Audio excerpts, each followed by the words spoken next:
The Lord be with you. And with your spirit. A reading from the Holy Gospel according to St. John. Glory to you, O Lord.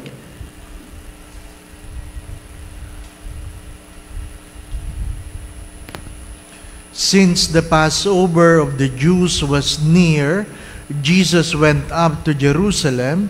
He found in the temple area those who sold oxen, sheep, and doves, as well as the money changers seated there.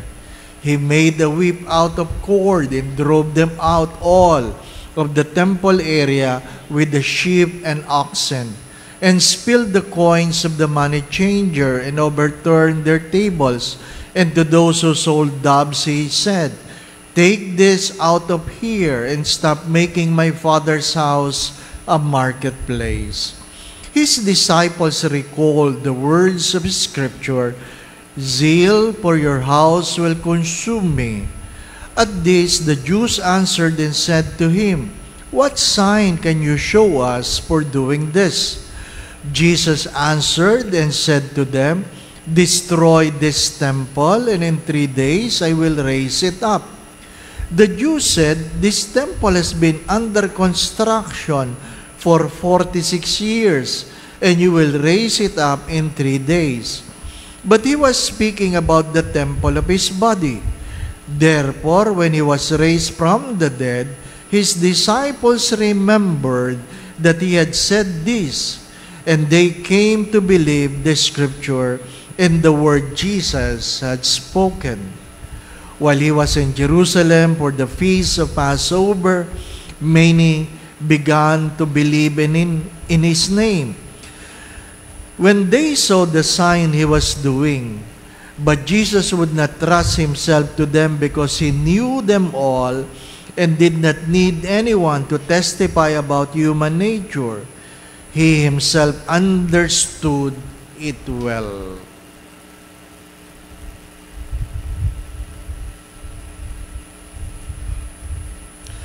The Gospel of the Lord. Praise to you, Lord Jesus Christ.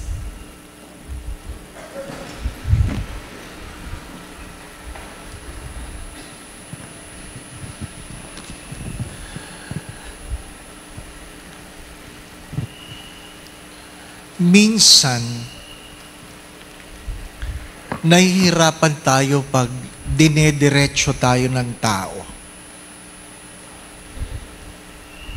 Marami sa atin hindi kayang tanggapin yung diretsuhan. Kaya, yung iba paligoy-ligoy. Ang problema sa paligoy-ligoy ay gumugulo ang buhay. Pag ako'y nagkakasal, palagi ko itong binibilin sa mga lalaki. Dahil yung mga misis, gusto nila diretso. Halimbawa, may lakad ang mga lalaki. Mahirap yung sa kapunta, dyan lang. Sinong kasama mo? Kami-kami. Anong oras ka uwi? Maya-maya. Hindi mo masabi kasi hindi mo alam kung anong gusto mong gawin. Di po ba, no? Yung bang kain tayo. Sige, saan mo gusto? Bahala ka na. Diba? Nadinig niyo na ba yun? Bahala ka na. Pero kumain kayo sa Jollibee, bakit dito? Ay sabi mo, bahala ka na. Di pa ba, no? Sasabihin, ang hirap ispilengin ng mga misis, no?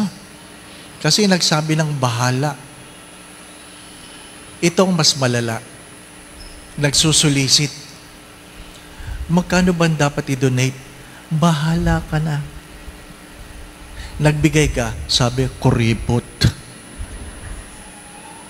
Ano ibig ko sabihin? Pagkamisan, dahil hindi malinaw, malabo. Kaya nga, hindi po ba, no? Pag hindi malinaw, malabo. Pag malabo, magulo. Magulo. My dear friends, my brothers and sisters, if you look at the readings, in the first reading, it was clearly stipulated how God wants to be loved. The minimum of love is to do the law. Clear and simple. You love God because the Shema of Israel is, you shall love the Lord your God with all your heart, with all your soul, with all your mind, and with all your strength. How are you going to do it? He stipulated 10 commandments, that you will have no other God beside me, that you will not use the name of God in vain, that you keep Sabbath holy, that you will not commit adultery, you will not kill, you will not steal, you will not bear false witness, you will not covet thy neighbor's wife, of course, including their husband. You will not covet thy neighbor's goods. 10 lang yun. Maliwanag yun. Sa madalit sabi, pag naglagay ng guhit sa lupa, hanggang diyan ka lang. Maliwanag yun. Paano mo ako mamahalin? Yan gawin mo. At dahil malinaw yun, the second reading said, people find it more difficult. People find it more difficult. That's why the Jews added more. As I've said, the Hasidic Jew has made from the Decalogue, 613 laws. Yun nga, 10, ang hirap memoryahin eh. Dinamihan mo pa. Ginawa mo pang 613. How many steps are you allowed during Sabbath? What can you do on Sabbath? If you go to Holy Land, there are wires along the street that you cannot cross. Because if you cross it during Sabbath, you are committing a sin. Ang daming bawal. Ang daming bawal. Pero minsan, first time ako nakarating sa Holy Land, nung tinanong ko, what is that? That is an olive tree. First time ako nakakita ng olive. So, wow! That is how olive looks like. Bigla kami tumigil. Sabi, come down, Father, come down. Let's pick up olives. Sabi ko sa kanya, sa iyo ba ito? Di ba? Bakit tayo mamimitas? Ano sabi niya? If you pick an olives with your hand, that is not stealing. Oh, bago yan. Pag sinabi mo yan sa Pinoy, yari yan. Di ba ba?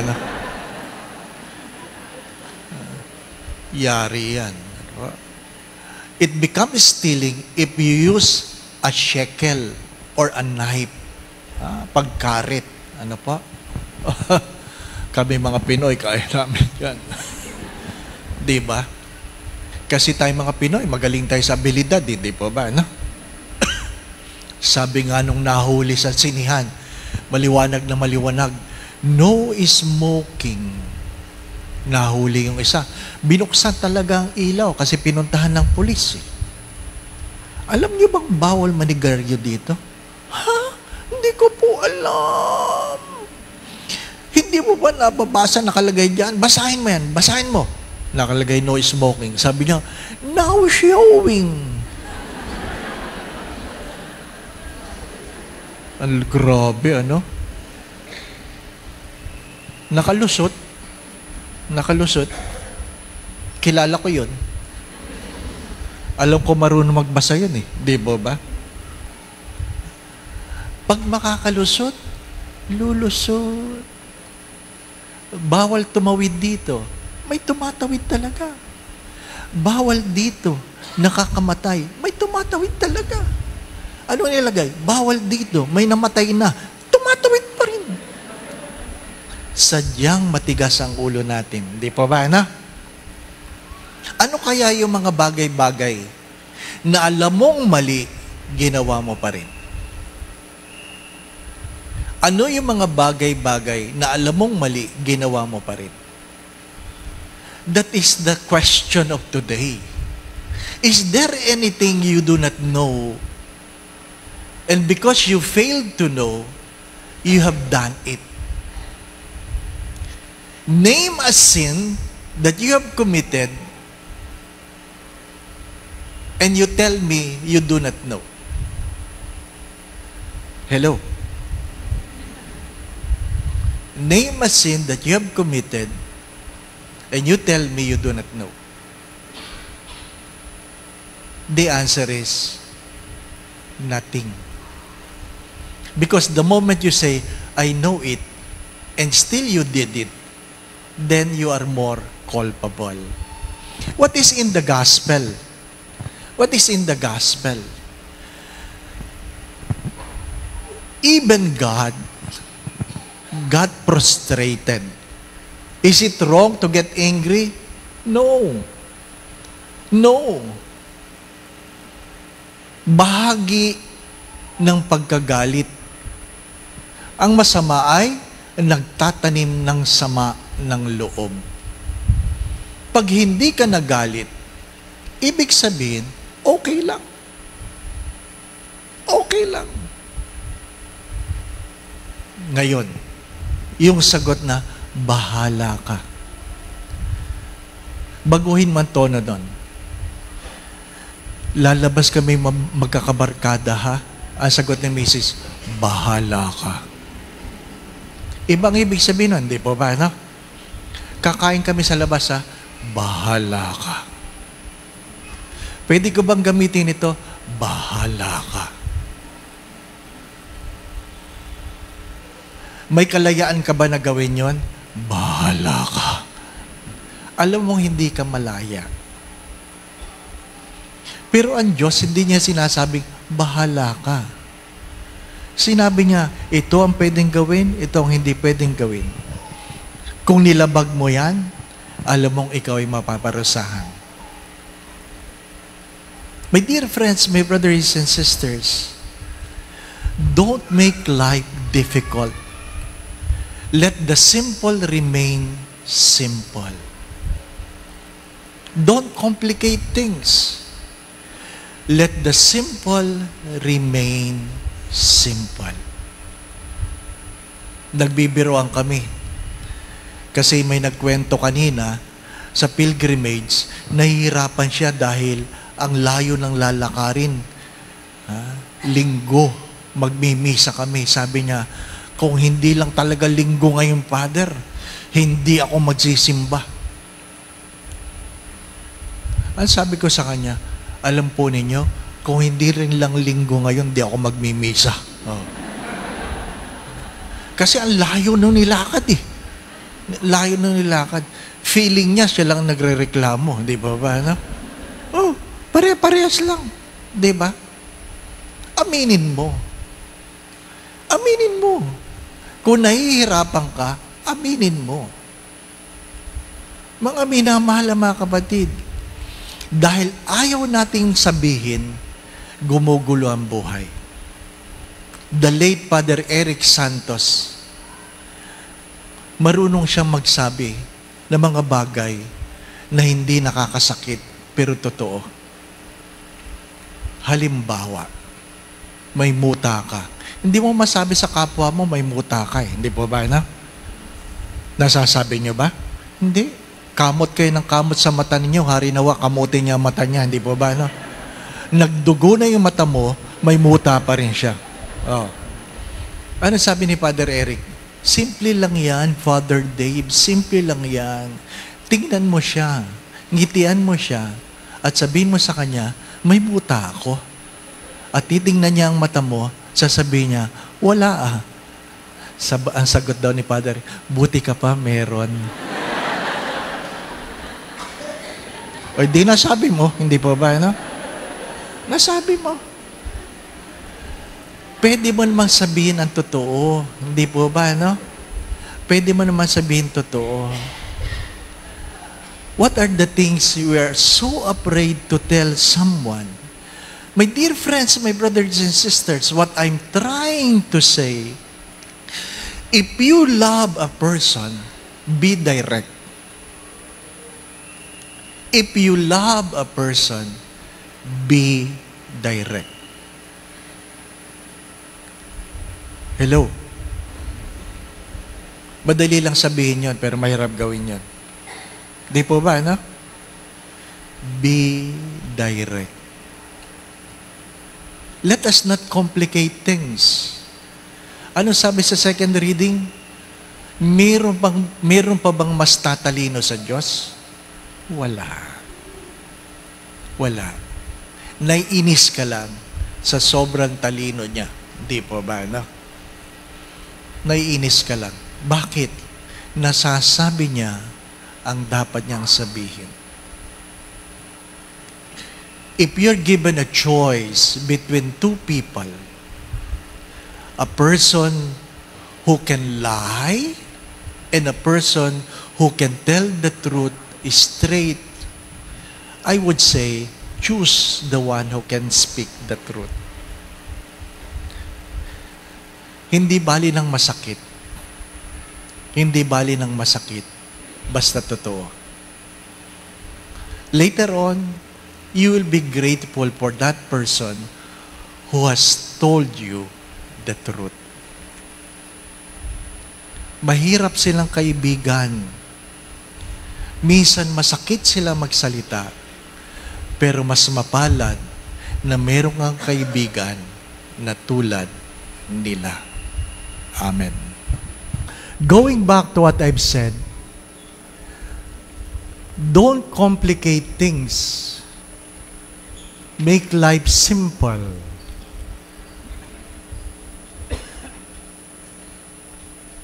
Yung mga Ilocano dito, meron kayong ulam ang tawag buos. Buos. Tanong nyo lang sa kanila ano yung buos. Ano po? Nagpunta kami sa Ilocos, nakita ko yung ulam na yung kakaiba. Hindi pa kami nagdadasal, tinikman ko na. Tanong ko, ano po ito, nanay? Ay, mahal yan, Father, mahal. Ha? Hindi mo nasagutin kung ano. Mahal agad. Mahal yan, Father, mahal. Ano po yan? Specialty po ito. Ay, ano nga? Yan po, Father, ay buos. Ay, ano po yung buos? Yan po itlog ng langgam. Yung, alam niyo yung hantik, yung kulay pula na malalaki. Ano po? Di ba sa halaman, nagbubuo-buo, susundutin nila yun, mahuhulog yung itlog. Ayan. Lulutuin nila yun. Yun ang specialty buos. Mahal yun kasi yung nanguha nung kinagat ng langgam eh. Ano po? Pero kakaiba ang lasa. Ano po? Kaya pagkatapos mag-bless ng food, hindi na ako kumuha. Alam ko na eh. Yung 3 paring kasama ko, kumuha. At habang kumakain kami, sabi ng 3, ano ito? Ano ito? Sabi ko, itlog yan ng langgam. Ay! Ay! Kasi nung sinubo ko, parang nasa ilalim na, may gumagapang pa eh. Ano pa? Hindi masarap. Sa akin sorry hindi masarap. Ay dumating yung nanay, dala-dala yung mangkok ng buos. Ano. Tinanong niya yung mga pari. Sabi niya, Father, masarap po ba? Ano sagot? Para hindi makasakit ng kalooban. Ay, sarap! Ay, di sumandok. Ano sabi ng 3? Ay, tama na. Pag-alis, sabi ko, yan, mga sinungaling. Sabihin nyo, di ba? Sabihin nyo.